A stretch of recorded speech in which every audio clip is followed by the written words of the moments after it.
Welcome to Bern, New York.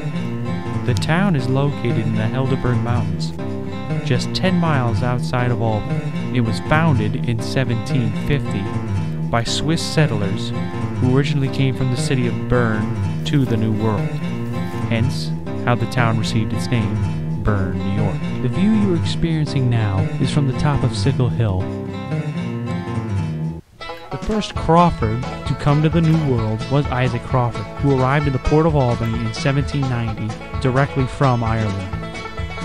In the early 1800s, Isaac settled his family just outside the village of Reedsville on Cass Hill Road. The village itself lies in the southeastern corner of Bern.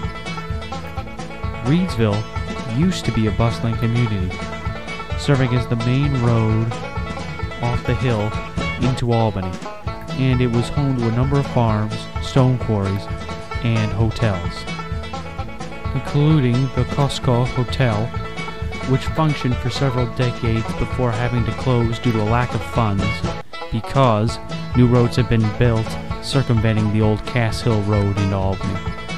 The old building now stands on my property and has lost a bit of its former grandeur, to say the least. The most important moment in Bern's history comes from the beginning of the anti-rent wars. That started in Bern.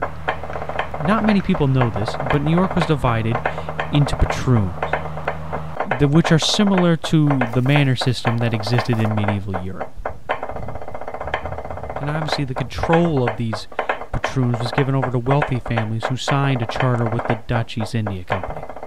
Bern itself was a part of the patroon called Rensselaerwyck, which was controlled by the Van Rensselaer family. This included all of Albany County and Rensselaer counties. The Battle of Clarksville involved the sheriff of Albany sending 130 men up to Bern to try to collect back rent. Only to find themselves surrounded, they were forced to turn back to Albany with no rent.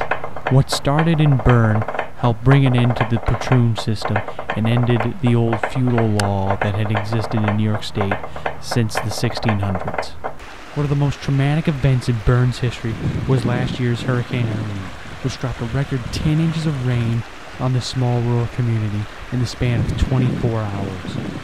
And it also caused massive power outages along with thousands of dollars in damage to the area.